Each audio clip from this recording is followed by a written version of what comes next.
I think it may have been me, but I found this drum much more difficult to tame, really, more than anything else.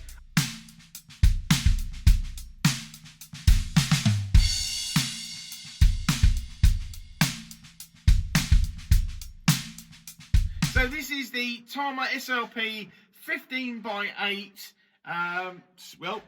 black steel snare drum, and I got this. I think this was around in 2018. I'm sure I picked it up in 2018. I got this off the back of the 14x8, which I really liked.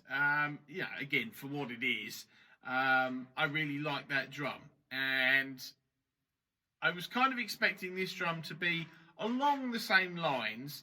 I kind of find that the 14x8 is very easy to tune, and it's quite easy to play and to use. Now, when I got this drum, it's amazing what 1 inch diameter will actually do. I found this drum to be much more difficult to. I think it may have been me, but I found this drum much more difficult to tame, really, more than anything else. I've got a few 14x8s. I've got a few 15x8, or at least got one other 15x8 anyway.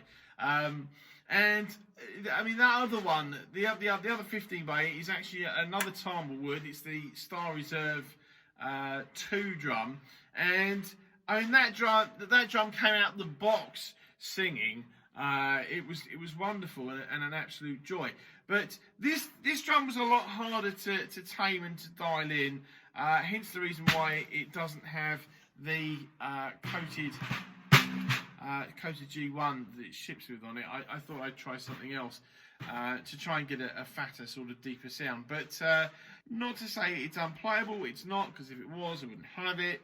But I mean, it's kind of at a place now with the way it's set up with the black hydraulic and the drum tack on it.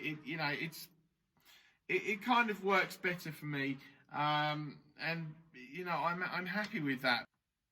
And here you have that 15x8 steel shell, 1mm thick, so it's not particularly thick. You got 10 lugs at the usual Tama bridge type there in the matching finish. You've got steel mighty hoops, which are the triple flanged, and I mean, they work well enough. I mean, with this sort of thing, I possibly like maybe just a die cast, actually. I mean, at the end of the day, for me, you kind of this size drum, you're really only looking for it to do one thing, which is low, wet, and fat. With really, I don't think you really are looking for a lot of overtones when you're doing that sort of thing. So maybe a die cast hoop would actually work better on this type of drum. But then again, die cast hoops cost more, so you've got to you've got to draw a line somewhere. But I mean, all in all, though, I think with the muffling on it, it kind of it gives a nice enough sound, certainly in the room. I don't think I've actually recorded with this drum yet, so that'll be interesting in a minute. You got the standard sort of, standard for the lower end of Tama. You've got the mechanism there, and obviously just the standard butt plate as well. So no frills in that respect, and that's absolutely fine. I mean, there's nothing really overly unusual about this snare drum. It's very, very sort of built out after the sort of Ludwig 400 sort of thing. It's the metal shell. It's got the bead in the middle. It's there's the Star Classic wires. You've got the got the bent over bearing edge there, and I mean the sort of snare bed's coming out to about there or so. So I mean, it's all very, very standard. I mean, the inside's black as well, which I kind of like. Why not go the whole way and just make the whole thing black? So that's cool. But I think for what it is, I mean, it's not an overly expensive drum. I think it was like £225 or something like that. So probably not far off that in dollars as well. I mean, yeah, like I said, it's a drum that does one thing. You want it to do it as well as possible. I think for me, this is a sort of a speciality drum.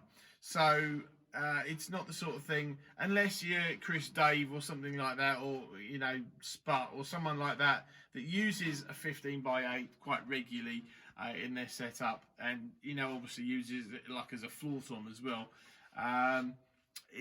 For me, this is a speciality drum. I'm not going to use it all the time, so I can afford to basically keep it in one sort of tension area and leave it at that, and you know, be happy and dig it out whenever I need it. So that's what it is.